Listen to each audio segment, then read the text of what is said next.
गंगा। दोस्तों, अक्सर कहा जाता है कि गंगा नदी की शुरुआत उत्तराखंड के उत्तरकाशी जिले में गंगोत्री ग्लेशियर के पास गोमुख से होती है, लेकिन असल में यहाँ से गंगा नहीं बल्कि भागीरथी नदी की शुरुआत होती है और भागीरथी नदी जब अलकनंदा नदी से मिलती है तब उसे गंगा कहा जाता है।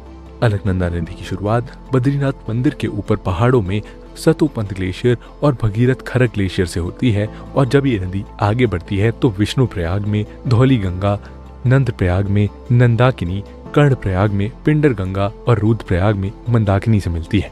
आखिर में देव प्रयाग में अलकनंदा और भागीरथी का संगम होता है और यहीं से गंगा नदी बनती है। गंगा नदी फिर ऋषिकेश से होते हुए उत्तर भारत के मैदानी इलाकों की तरफ बढ़ती है और हरिद्वार में मैदानों में प्रवेश करती है।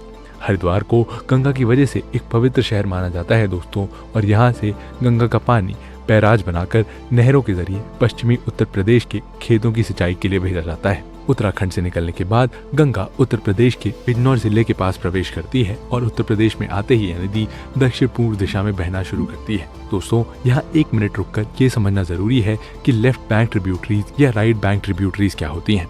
दोस्तों, ये शब्द आगे पूरे वीडियो में आएंगे और परीक्षा में भी इनसे जुड़े सवाल पूछे जाते हैं। तो दोस्तों, किसी भी बड़ी नदी में जब कोई छोटी नदी आकर मिलती है तो उस छोटी नदी को ट्रिब्यूटरी कहते हैं। और अब इस ट्रिब्यूटरी का साइड कैसे तय होता है इसे आप ऐसे समझ सकते हैं। दोस्तों, अगर आप मुख्य नदी की बहाव की दिशा में खड़े हैं तो आपकी दाहिनी ओर जो नदी आकर मिलती है वो राइट बैंक ट्रिब्यूटरी कहलाती है और जो आपकी बाईं ओर से आकर मिलती है उसे लेफ्ट बैंक ट्रिब्यूटरी कहा जाता है। इसके अलावा अगर मुख्य नदी 2 अधिक हिस्सों में बढ़ जाती है तो उसे डिस्ट्रीब्यूटरी कहा जाता है। दोस्तों, ये तो आपने समझ लिया। अब चलिए गंगा नदी पर वापस आते हैं।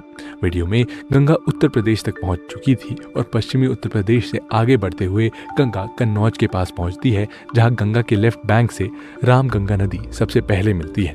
रामगंगा उत्तराखंड के अल्मोड़ा के दूनागिरी से निकलती है और इसके बाद गंगा कानपुर से होते हुए प्रयागराज पहुंचती है। यहाँ त्रिवेणी संगम पर गंगा की सबसे लंबी ट्रिब्यूटरी यमुना उसके राइट बैंक से निकलती है और इसीलिए यमुना को गंगा की राइट बैंक ट्रिब्यूटरी कहते हैं। दोस्तों, ये दोनों नदियां प्रयागराज में मिलने से पहले तक विशाल गंगा बेसिन का निर्माण करती हैं और प्रयागराज के पास ही गंगा की एक और साउथ बैंक ट्रिब्यूटरी टॉन्ज नदी गंगा में मिलती है। इसके बाद दोस्तों, गंगा बनारस मिर्जापुर से आगे बढ़ती है और गाजीपुर में गोमती नदी जो लेफ्ट बैंक ट्रिब्यूटरी है वो गंगा में मिलती है। गाजीपुर के बाद गंगा बलिया जाती है जो उत्तर प्रदेश का अंतिम जिला है जहां से गंगा निकलती है और इसीलिए अगर हमें उत्तर प्रदेश में गंगा के प्रवेश और निकास के जिलों को याद रखना है तो हमें बिजनौर और बलिया यानी BB याद रखना चाहिए। बलिया के बाद गंगा बक्सर जिले से बिहार में प्रवेश करती है और आगे बढ़ते ही छपरा के पास गंगा के डिस्चार्ज के हिसाब से गंगा की सबसे बड़ी ट्रिब्यूटरी घाघरा नदी लेफ्ट बैंक से आकर मिलती है। घाघरा नदी तिब्बत से निकलती है और नेपाल के रास्ते होते हुए उत्तर प्रदेश से गुजरती है और छपरा में गंगा से मिलती है। इसे उत्तर प्रदेश में सरयू भी कहते हैं, जिसके किनारे अयोध्या स्थित है। दोस्तों, बिहार में आगे बढ़ते हुए गंगा पटना पहुंचती है, जहां राइट बैंक से अमरकंटक से निकलने वाली सोन नदी गंगा में मिलती है। इसके बाद गंगा में लेफ्ट बैंक से गंडक नदी मिलती है, जो नेपाल से निकलकर पटना के सोनपुर के पास में हाजीपुर के ठीक नीचे गंगा में शामिल होती है। आगे बढ़ते हुए बिहार के गुरसेला में बिहार का शोक कही जाने वाली कोसी नदी गंगा से मिलती है और इसके बाद गंगा भागलपुर से होते हुए बिहार को छोड़ती है और राजमहल के पास पश्चिम बंगाल में प्रवेश करती है। लेकिन पश्चिम बंगाल में प्रवेश करते ही गंगा 2 भागों में बढ़ जाती है दोस्तों, और फरक्का बैराज से गंगा की एक धारा हुगली के नाम से पश्चिम बंगाल में आगे बढ़ती है, जबकि दूसरी धारा पद्मा के नाम से बांग्लादेश में प्रवेश करती है। हुगली नदी को गंगा की सबसे बड़ी डिस्ट्रीब्यूटरी माना जाता है, जो दक्षिण दिशा में बहते हुए मुर्शिदाबाद से आगे बढ़ती है।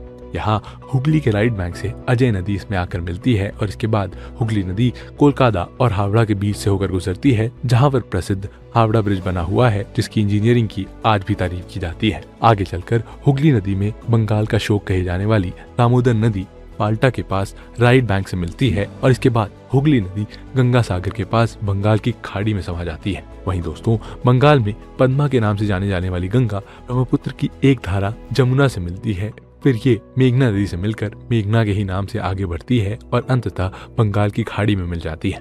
तो दोस्तों, ये था गंगा का पूरा सफर, जो अपने साथ 10,86,000 वर्ग किलोमीटर का बेसिन बनाती है, जिस पर 500 मिलियन से ज्यादा पॉपुलेशन डायरेक्टली या इनडायरेक्टली डिपेंडेंट है। साथ ही बंगाल की खाड़ी के पास गंगा और ब्रह्मपुत्र डेल्टा दुनिया का सबसे बड़ा डेल्टा भी बनाता है। अब अगर गंगा पर बने डैम्स की बात करें तो गंगा पर 900 के करीब डैम और बैराज बनाए गए हैं, जिसमें टिहरी सबसे प्रमुख है। इसके अलावा गंगा में पाई जाने वाली डॉल्फिन और घड़ियाल ही गंगा नदी की अलग पहचान है और साथ ही गंगा के किनारे बसे पवित्र शहर